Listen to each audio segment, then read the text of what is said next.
Hello students, welcome to wait for job. আজকে তোমাদের জন্য আবার একটা স্পেশাল ক্লাস নিয়ে চলে এসেছি। তোমরা আমাদের চ্যানেল থেকে প্রতিদিন ফ্রি ক্লাসেস পেয়ে থাকো, আমাদের ইউটিউব চ্যানেল এবং আমাদের ফেসবুক পেজে। তো আমাদের ক্লাস যদি ভালো লাগে তাহলে অবশ্যই চ্যানেলটা সাবস্ক্রাইব করতে ভুলো না। আর ভিডিওটা ভালো লাগলে অবশ্যই ভিডিওতে একটা লাইক দিও। তো চলো শুরু করা যাক। আজকে আমরা আলোচনা করব জিকে থেকে প্রশ্ন উত্তর, যেই সেশন আমরা কন্টিনিউ করছি। প্রত্যেকটা ভিডিও তোমাদের অনেক বেশি ভালোবাসা পেয়েছি, অনেক লাইক পেয়েছি, অনেক কমেন্ট পেয়েছি। এরকমই আমাদের পাশে অবশ্যই তোমরা থেকো।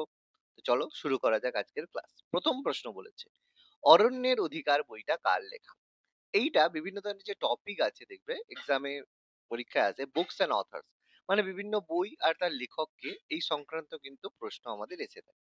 তো সেরকমই একটা প্রশ্ন, যে অরণ্যের অধিকার বিখ্যাত একটা বই, তার লেখক কে? চারটে অপশন রয়েছে: তারাশঙ্কর বন্দ্যোপাধ্যায়, মহাশ্বেতা দেবী, বিভূতিভূষণ বন্দ্যোপাধ্যায় না আশাপূর্ণা দেবী। তোমরা হয়তো এই বইটা অনেকে পড়েছো, কিন্তু আমাদের মানে প্রেজেন্ট জেনারেশন তো বই পড়ে না, কিন্তু আমাদের ওল্ড জেনারেশন আমরা তো বই পড়েছি। তো অরণ্যের অধিকার বই কে কে পড়েছো কমেন্ট করে জানিও। তো এই অরণ্যের অধিকার বইটা কার লেখা? দেখো, মনে রাখবে অরণ্যের অধিকার বইটা কিন্তু মহাশ্বেতা দেবীর লেখা, যেটা বিরসা মুন্ডার জীবনের উপরে ভিত্তি করে লেখা একটা ঐতিহাসিক উপন্যাস। এই বিরসা মুন্ডা কে ছিলেন? বিরসা মুন্ডা ছিলেন মুন্ডা বিদ্রোহের একজন নেতৃত্ব। তিনি মুন্ডা বিদ্রোহ দিয়েছিলেন, নেতৃত্ব প্রদান করেছিলেন। যেই মুন্ডা বিদ্রোহ আমাদের ইতিহাসের যে উপজাতি বিদ্রোহ বা ট্রাইবাল বিদ্রোহের মধ্যে, যেমন সাঁওতাল বিদ্রোহ, কোল বিদ্রোহ, ভুল বিদ্রোহ, সেরকম মুন্ডা বিদ্রোহ ছিল গুরুত্বপূর্ণ। মনে রাখবে এই উপন্যাসের জন্য কিন্তু তিনি 1979 সালে সাহিত্য একাডেমি পুরস্কার পেয়েছিলেন। আর মহাশ্বেতা দেবী তিনি একজন বিখ্যাত লেখিকা, তার প্রচুর বই আমরা পড়েছি। তার লেখা আরেকটা বইয়ের নাম যেখানে দেওয়া আছে হাজার চুরাশির মা। তার যে রচনাগুলো মূলত শোষিত মানুষের অধিকারের উপরে কথা বলে। যে সমাজে যেসব মানুষ শোষিত হয়ে থাকে, তাদেরকে ডিসক্রিমিনেশন করা হয়, তাদেরকে এক্সপ্লয়েট করা হয়, তাদের অধিকারের জন্য তিনি কিন্তু বারবার কলম তুলেছেন। তো মহাশ্বেতা দেবীকে আমাদের স্যালিউট। তার লেখা বিখ্যাত বই অরণ্যের অধিকার। ওকে, চলো নেক্সট প্রশ্ন কি বলেছে। একটা সায়েন্স অ্যান্ড টেক থেকে প্রশ্ন, যেটা আমাদের গুরুত্বপূর্ণ টপিক, যে কোন যন্ত্রের সাহায্যে কি পরিমাপ করা হয়। এই ধরনের প্রশ্ন প্রচুর আছে। তো প্রশ্ন বলছে, কোন যন্ত্রের সাহায্যে বায়ুর আর্দ্রতা পরিমাপ করা হয়? আমরা প্রত্যেকেই প্রশ্নটা জানি, তবু আমি বলছি। চারটে অপশন রয়েছে: ব্যারোমিটার, হাইগ্রোমিটার, অ্যানিমোমিটার না থার্মোমিটার। তো প্রত্যেকেই জানি বায়ুর আর্দ্রতা মাপা হয় হাইগ্রোমিটার যন্ত্রের সাহায্যে। অনেকে হয়তো প্রশ্নটা যখন এসেছে সঙ্গে সঙ্গে উত্তরে ব্যারোমিটার ব্যারোমিটার হয়তো ভাবছিলে, কিন্তু তোমরা প্রশ্নটা ভালো করে পড়োনি। কেন পড়োনি? ব্যারোমিটার যন্ত্রের সাহায্যে বায়ুর চাপ মাপা হয়, বায়ুর আর্দ্রতা নয়। ঠিক আছে? তো কারণ বায়ু এলেই আমাদের একটা মনে এসে গেছে যে ব্যারোমিটার হবে, এরকম কিন্তু পরীক্ষায় ভুল হয়। কেয়ারফুলি মাথায় রাখবে। ওকে, তো ব্যারোমিটারের সাহায্যে বায়ুর চাপ মাপা হয়, অ্যানিমোমিটারের সাহায্যে বায়ুর গতিবেগ মাপা হয়, আর হাইগ্রোমিটারের সাহায্যে বায়ুর আর্দ্রতা মাপা হয়। এছাড়া থার্মোমিটার তাপমাত্রা মাপা হয়, যেগুলো আমরা কোথায় ব্যবহার করি? আমরা শরীরের যে কোনো জ্বর হয়েছে কিনা তার জন্য আমরা থার্মোমিটার ব্যবহার করি। তোমরা কমেন্ট করে জানাও, এই থার্মোমিটারে যে যে ইন্ডিকেটরটা আছে সেটা কিসে থাকে? ডিগ্রি সেন্টিগ্রেড না ডিগ্রি ফারেনহাইট? এটা কমেন্ট করে জানিও। এছাড়া সমুদ্রের গভীরতা মাপা হয় ফেথোমিটার যন্ত্রের সাহায্যে। ফেথোমিটার বা ফ্যাহোমিটার, যা উচ্চারণ হয়, কোনো অসুবিধা নেই, প্রপার নাউন। তো এটা অ্যাকচুয়ালি ফ্যাথোমিটার, বাংলায় এটাকে ফ্যাহোমিটারও বলা হয়ে থাকে, কোনো সমস্যা নেই। তো বায়ুর আর্দ্রতা মাপা হয় হাইগ্রোমিটার। হাইগ্রো রিলেটেড টু ওয়াটার, ঠিক আছে? যে কোনো জায়গায় হাইগ্রো কথাটা ব্যবহার করলে মনে রাখবে কোনো জল সম্পর্কিত ব্যাপার। ঠিক আছে? তো সেই জন্য হাইগ্রোমিটার যন্ত্রের সাহায্যে বায়ুর আর্দ্রতা মাপা হয়, ব্যারোমিটারের সাহায্যে বায়ুর চাপ মাপা হয়, অ্যানিমোমিটারের সাহায্যে বায়ুর গতিবেগ মাপা হয়। খুবই গুরুত্বপূর্ণ প্রশ্ন ছিল। ওকে, নেক্সট প্রশ্ন, ভারতের প্রথম বায়োস্ফিয়ার রিজার্ভ কোনটি? দেখো, ভারতে মানে জীববৈচিত্র্য এবং ফরেস্টকে সংরক্ষণ করার জন্য ভারত সরকার, পশ্চিমবঙ্গ সরকার, বিভিন্ন রাজ্য সরকার, কেন্দ্র সরকার বিভিন্ন পদ্ধতি গ্রহণ করে থাকে। তার মধ্যে একটা হচ্ছে বায়োস্ফিয়ার রিজার্ভ। এছাড়া ন্যাশনাল পার্ক রয়েছে, যে আমাদের জাতীয় উদ্যান রয়েছে, অভয়ারণ্য রয়েছে, তারপর টাইগার রিজার্ভ, ক্রোকোডাইল রিজার্ভ এরকম রয়েছে। সেরকমই সব থেকে বড় যে রিজার্ভ হয় সেটা সংরক্ষণের জন্য, সেটা হচ্ছে বায়োস্ফিয়ার রিজার্ভ। তো এখানে প্রশ্নটা রয়েছে যে ভারতের প্রথম বায়োস্ফিয়ার রিজার্ভ কোনটি? চারটে অপশন রয়েছে: সুন্দরবন বায়োস্ফিয়ার রিজার্ভ, যেটা দক্ষিণ চব্বিশ পরগনায় অবস্থিত, পশ্চিমবঙ্গে অবস্থিত; নন্দা দেবী বায়োস্ফিয়ার রিজার্ভ, যেটা উত্তরাখণ্ডে অবস্থিত; নীলগিরি বায়োস্ফিয়ার রিজার্ভ, যেটা তামিলনাড়ুতে অবস্থিত; আর মান্নার উপসাগর, যেটা আমাদের তামিলনাড়ুতে অবস্থিত। তো এর মধ্যে প্রথম বায়োস্ফিয়ার রিজার্ভ কোনটাকে বায়োস্ফিয়ার রিজার্ভ ঘোষণা করা হয়েছে? তো প্রত্যেকে হয়তো জানো যে নীলগিরি বায়োস্ফিয়ার রিজার্ভ এটা কিন্তু ভারতের প্রথম বায়োস্ফিয়ার রিজার্ভ ছিল। এবার পরীক্ষায় প্রশ্ন আসতে পারে ভারতে বর্তমানে মোট কতগুলি বায়োস্ফিয়ার রিজার্ভ আছে। তো মনে রাখবে ভারতে মোট 18টি বায়োস্ফিয়ার রিজার্ভ রয়েছে। তো আমরা একটা লিস্ট দেখে নেব যে কত 18টা যে বায়োস্ফিয়ার রিজার্ভ রয়েছে সেগুলো কি কি। প্রথমত নীলগিরি, যেটা আমাদের তামিলনাড়ু, কেরালা এবং কর্ণাটকে রয়েছে। তামিলনাড়ুতে বেশি অংশ রয়েছে, যেটা বেসিক্যালি পশ্চিমঘাট পর্বতমালায় অবস্থিত। সেই কারণে পশ্চিম ঘাটের পর্বতমালায় কোন কোন রাজ্য রয়েছে, তাহলে নিচে এদিকে তামিলনাড়ু রয়েছে, কেরল রয়েছে, কর্ণাটক রয়েছে, উত্তরে মহারাষ্ট্র রয়েছে, গোয়া রয়েছে। কিন্তু নীলগিরি যে বায়োস্ফিয়ার রিজার্ভ এটা তামিলনাড়ু, কেরল এবং কর্ণাটকের মধ্যে অবস্থিত। নন্দা দেবী আমি এক্ষুনি বললাম উত্তরাখণ্ডে অবস্থিত। এর সাথে নন্দা দেবী ভ্যালি অফ ফ্লাওয়ার্সও রয়েছে, যেটা ইউনেস্কো ওয়ার্ল্ড হেরিটেজ সাইট রয়েছে। নকরেক, যেটা আমাদের মেঘালয়ে অবস্থিত, ভারতের উত্তর পূর্ব দিকের যে রাজ্য রয়েছে নর্থ ইস্টে তার মধ্যে মেঘালয় রয়েছে নকরেক। মান্নার উপসাগর, যেটা আমাদের তামিলনাড়ু। এই মান্নার উপসাগর থেকে জাস্ট কিছু কিলোমিটার দূরেই অবস্থিত আমাদের শ্রীলঙ্কা।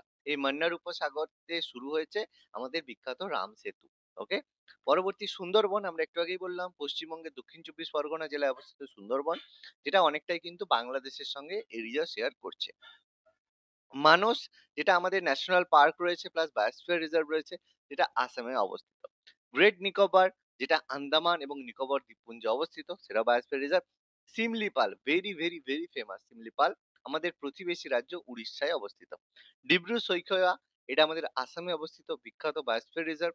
এবার দিহং ডিবাং, এটা প্রচুর ফেমাস, এক্সামে প্রচুর এসে থাকে। দিহং ডিবাং বায়োস্ফিয়ার রিজার্ভ কোন রাজ্যে অবস্থিত, এটা অরুণাচল প্রদেশে অবস্থিত। পাঁচমারি, এটা ফেমাস, মধ্যপ্রদেশে অবস্থিত। মনে রাখবে মধ্যপ্রদেশে সব থেকে বেশি ফরেস্ট বা অরণ্য রয়েছে। তো এখানেও বায়োস্ফিয়ার রিজার্ভের মধ্যে অন্যতম হচ্ছে পাঁচমারি। কাঞ্চনজঙ্ঘা, ভীষণ ফেমাস, সিকিমে অবস্থিত। এটা এক কথায় অনন্য, তার কারণ কাঞ্চনজঙ্ঘা বায়োস্ফিয়ার রিজার্ভ রয়েছে, ইউনেস্কো ওয়ার্ল্ড হেরিটেজ সাইটে রয়েছে, এবং ভারতের দ্বিতীয় উচ্চতম শৃঙ্গ রয়েছে হিমালয় পর্বতমালার, যেটা অবস্থিত। এবার Kanchenjunga UNESCO world heritage site অনুযায়ী মিক্সড কালচারের মধ্যে পড়ে, একমাত্র একটা যেটা আমাদের মিক্সড কালচারে পড়ে। মিক্সড কালচার মানে আমাদের দু ধরনের হেরিটেজ সাইট হয়, একটা হয় হিস্টোরিক্যাল, একটা হয় ন্যাচারাল। মিক্সড কালচার কিন্তু মানে যার মধ্যে দুটোই থাকে। তো এরকম একটাই মাত্র রয়েছে কাঞ্চনজঙ্ঘা, যেটা কিন্তু মিক্সড ক্যাটাগরির মধ্যে পড়ে। এটা কিন্তু পরীক্ষায় এসে থাকে, ভীষণ ভীষণ ইম্পর্টেন্ট। এছাড়া অগস্ত্যমালা, যেটা কেরালা এবং তামিলনাড়ুর মধ্যে অবস্থিত বায়োস্ফিয়ার রিজার্ভ। আচানকমার অমরকন্টক, যেটা ছত্তিশগড় এবং মধ্যপ্রদেশে অবস্থিত। আগে মধ্যপ্রদেশ আর ছত্তিশগড় একসাথে ছিল, এরপর আমরা 2000 সালে এটা ভাগ হয়ে গেছে, আমরা প্রত্যেকেই জানি। তোমরা কমেন্ট করে জানো যে ছত্তিশগড় ভারতের কততম রাজ্য, 26তম, 27তম না 28তম? এটা প্রচন্ড ডাউট হয় কোনটা আগে কোনটা পরে। কারণ 2000 সালে মধ্যপ্রদেশকে ভেঙে ছত্তিশগড়, বিহারকে ভেঙে ঝাড়খণ্ড এবং উত্তরপ্রদেশকে ভেঙে উত্তরাখণ্ড হয়েছে। তো এর মধ্যে কোনটা আগে কোনটা পরে, ডেট ওয়াইজ কিন্তু পরীক্ষায় পড়ে। তোমরা কমেন্ট করে জানাও ছত্তিশগড় ভারতের কততম রাজ্য। এছাড়া কচ্ছের রান, রান অফ কচ্ছ, গুজরাটে অবস্থিত, যেটা বায়োস্ফিয়ার রিজার্ভ মধ্যে সব থেকে বড়। তাহলে সব থেকে প্রথমে হলে নীলগিরি, সব থেকে বড় হলে রান অফ কাপ বা কচ্ছের রান। কোল্ড ডেজার্ট, এটা আমাদের হিমাচল প্রদেশে অবস্থিত, এত ঠান্ডার কারণে এটাকে কোল্ড ডেজার্ট বলা হয়। শেষাচলম পাহাড়, যেটা অন্ধ্রপ্রদেশে রয়েছে। তোমরা অন্ধ্রপ্রদেশে ভাইজ্যাক যদি বা বিশাখাপত্তনম যদি ঘুরতে যাও, তাহলে ওখানে দেখবে শেষাচলম পাহাড় রয়েছে, সেটা কিন্তু বিখ্যাত বায়োস্ফিয়ার রিজার্ভের মধ্যে পড়ে। এছাড়া পান্না বায়োস্ফিয়ার রিজার্ভ, যেটা কিন্তু মধ্যপ্রদেশে অবস্থিত, ন্যাশনাল পার্কও রয়েছে, বায়োস্ফিয়ার রিজার্ভ। এই লিস্ট ভীষণ ভীষণ ইম্পর্টেন্ট, কারণ আজকের দিনে পরিবেশের ওপরে কিন্তু সমস্ত সরকার ফোকাস করছে। সে কারণে এক্সামে কিন্তু বায়োস্ফিয়ার রিজার্ভ, ন্যাশনাল পার্ক থেকে প্রচুর প্রশ্ন কিন্তু আসে। ওকে, চলো নেক্সট প্রশ্ন কি বলেছে। ভানু সিংহ কার ছদ্মনাম ছিল? আমরা প্রত্যেকেই জানি, খুবই সহজ, খুবই সহজ, ছোটবেলা থেকে পড়েছি। চারটে অপশন রয়েছে, শরৎচন্দ্র চট্টোপাধ্যায়, কাজী নজরুল ইসলাম, রবীন্দ্রনাথ ঠাকুর না বঙ্কিমচন্দ্র চট্টোপাধ্যায়। তো ভানু সিংহ ছদ্মনাম আমরা প্রত্যেকেই জানি, রবীন্দ্রনাথ ঠাকুর সবার প্রিয় বিশ্বকবি রবীন্দ্রনাথ ঠাকুর, তার ছদ্মনাম হচ্ছে ভানু সিংহ। আমরা বাকিগুলো একটু দেখে নিই। শরৎচন্দ্র চট্টোপাধ্যায়ের ছদ্মনাম প্রত্যেকেই জানি অনিলা দেবী। কাজী নজরুল ইসলামের ছদ্মনাম ধূমকেতু অথবা ব্যাঙাচি, দুটোতেই তিনি লিখতেন, মনে রাখবে। বলাই চাঁদ মুখোপাধ্যায়, যিনি বনফুল নামে পরিচিত। রাজশেখর বসু পরশুরাম নামে পরিচিত। প্রচুর পরীক্ষায় এই প্রশ্নগুলো আসে, ভালোভাবে বা মুখস্থ করবে, এক্সামের জন্য ভীষণ ভীষণ ইম্পর্টেন্ট। আমি লিস্ট হিসাবে দিয়েছি, তাহলে আরো ভালো মনে থাকবে। পজ করে স্ক্রিনশট নিয়ে তোমরা কিন্তু এগুলো খাতায় নোট ডাউন করে নেবে, কারণ এই ধরনের কন্টেন্ট বা এই ধরনের ক্লাস কিন্তু ফ্রিতে কাউকে অ্যাভেলেবেল করা হয় না। শুধুমাত্র ওয়েট ফর জব থেকে এই সুবিধাটা কিন্তু দেওয়া হচ্ছে। ওকে। প্যারীচাঁদ মিত্র, যার ছদ্মনাম হচ্ছে টেকচাঁদ ঠাকুর, কালীপ্রসন্ন সিংহ, তার ছদ্মনাম হচ্ছে হুতুম প্যাঁচা। তো তার বিখ্যাত হুতুম প্যাঁচার নকশা আমরা জানি। সুনীল গঙ্গোপাধ্যায়, তার বিখ্যাত ছদ্মনাম নীল লোহিত এবং সনাতন পাঠক, এই দুটো ছদ্মনামে লিখতেন। বিনয় মুখোপাধ্যায়, তার বিখ্যাত ছদ্মনাম ছিল যাযাবর। Okay? এছাড়া সমরেশ মজুমদার, প্রচুর প্রচুর পরীক্ষায় এসেছে, ছদ্মনাম কালকুট। এছাড়া তিনি ভ্রান্ত ধারণা ছদ্মনাম লিখতেন। আচ্ছা, আর ভ্রমর ছদ্মনামে কিন্তু লিখতেন। এই যে সমরেশ মজুমদার, সমরেশ বসু দুটোই কিন্তু কালকটের মধ্যে কালকুট ছদ্মনাম ব্যবহার করতেন। এছাড়া বিমল ঘোষ, তিনি হচ্ছে মৌমাছি ছদ্মনামে লিখতেন। শক্তি বন্দ্যোপাধ্যায়, তার ছদ্মনাম ছিল রূপচাঁদ পক্ষী। মনীষ ঘটক, ছদ্মনাম ছিল যুবন্যাস। সতীনাথ ভাদুড়ী ছিল চিত্রগুপ্ত। অচিন্ত্য কুমার সেনগুপ্ত, তার নিকনেম ছিল নিহারিকা দেবী। নারায়ণ সান্যাল, নিকনেম তার ছদ্মনাম ছিল বিকর্ণ। এই বিকর্ণ কে ছিল? কৌরবদের মধ্যে একমাত্র তার ভাই, যে কিন্তু দ্রৌপদীর বস্ত্রহরণের সময় সেটা কঠিন গলায় তার বিরোধিতা করেছিল। হয়তো মনে রাখবে। মধুসূদন মজুমদার দৃষ্টিহীন। আর বঙ্কিমচন্দ্র চট্টোপাধ্যায় কমলাকান্ত, বিখ্যাত তার লেখা কমলাকান্তের উইল, কমলাকান্ত ছদ্মনামে লিখতেন। আর প্রমথ চৌধুরী, তিনি বীরবল নামে পরিচিত ছিলেন আমাদের কাছে। ওকে, ভীষণ ইম্পর্টেন্ট প্রশ্ন। চলো আজকের লাস্ট প্রশ্ন।